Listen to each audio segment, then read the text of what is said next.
Pranam to Her Holiness Sri Sadguru Jnanananda Saraswati Swami, affectionately called Saraswati Ma.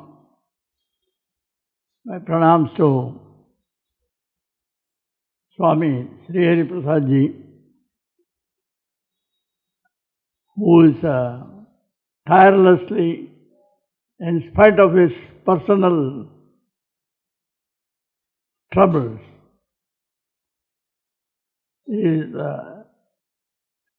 has decided to go through this. A few days ago I thought he may not be able to conduct this, but he assured me that it will be done. This is all by the blessings of Sri Sadguru, and therefore I like to say a sloka compiled by Dr. Surendranaran Misra, specifically for our Sadguru. Brahmanandam Chidagni Glabita Kalimalam Tripta Diptam Lasantim Swanta Santam Kulastam Sakala Kula Mahabhoga Bhagyam Barantim Tattvaisha Trimsatasam Tribuna Jagatim Panchakrityodharantim Jnananandam Ananyam Nikila Sujananim Sadgurum Tam Namami. Without the blessings and grace of Sri Sadguru, nothing happens here. The Tamil saying is there, Avanalal or Anuvum Asayade. To those who don't understand Tamil, it means that without Him, that is the Supreme God, nothing will move, not even a speck can move.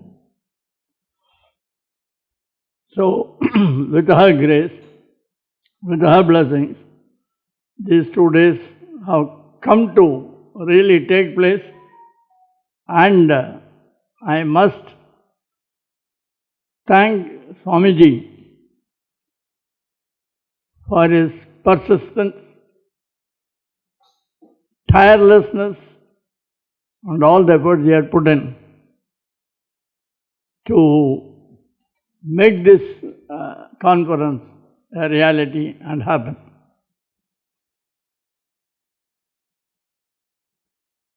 I would specifically like to thank His Excellency Sri Arif Muhammad Khan, Governor of Kerala, for his excellent inaugural speech. I have had occasion to listen to him earlier also in this forum, in this very hall. He has made out a lot of points. Of course, I don't want to go into all those things. But essentially he said you should focus on kim kartavyam, kim akartavyam, what to do and what not to do. He has condensed everything and given a very good start to this conference.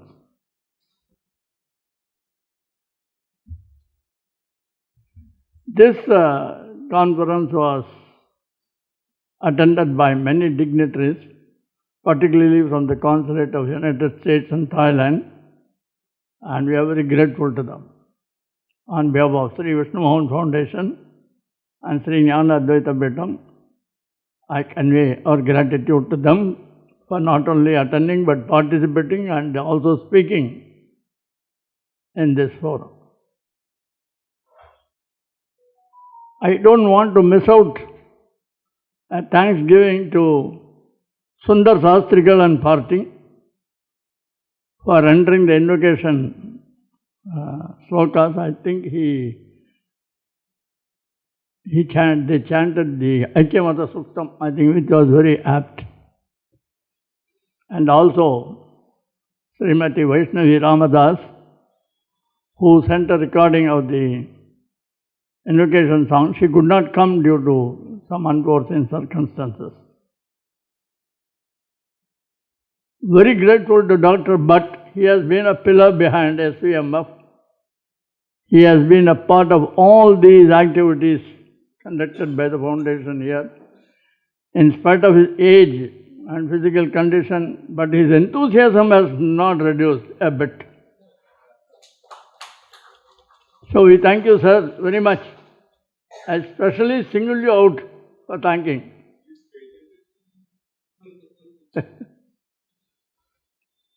There are others who have been solidly supporting Vishnu Mohan Foundation, actively participating in all these seminars.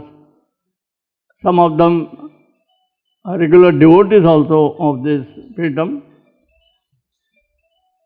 I do not want to take you through all the names, it will be a very long list. I thank all the erudite scholars who have, as usual, taken the trouble and interest in participating and sharing their thoughts with you. Different scholars have spoken to you from different perceptions on the subject, which is Karya and Akarya. We thank all of them. The list is too long to take by individual names.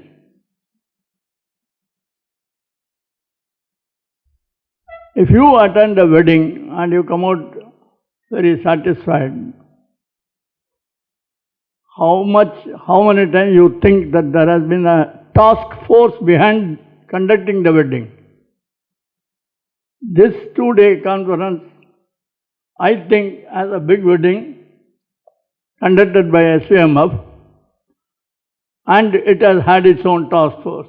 Very selfless group of devotees who have toiled very hard, irrespective of personal inconveniences.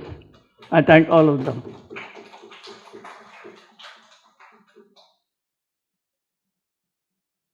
I will not fail to thank the audience who have been active participants.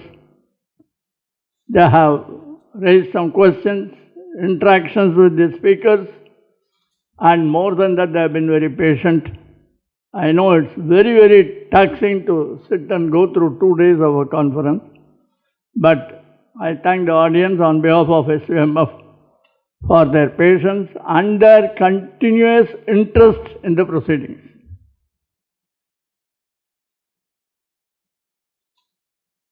Karya and Akarya, so many things you have heard. I want to share with you an incident that took place in an army camp. There was a soldier who was walking inside the camp, and then he encountered a very young, recently appointed young lieutenant. You know, in army, the junior always salutes the senior. This soldier perhaps was absorbed in some thinking. He didn't notice the lieutenant or whatever. He did not salute. The young lieutenant wanted to teach him a lesson and wanted to enforce the spirit of discipline in him. So he called him. The soldier came to attention and saluted him, and the lieutenant said, "You did not salute me when you saw me, when you crossed me." The soldier said, "Sorry, sir, my apologies. My mistake. So that you don't commit this mistake again, I want to punish you." The army tradition is not to let go any crime or any incident without a punishment. Soldier says, "Whatever you say, sir, you must salute me 1,000 times, 1,000 times."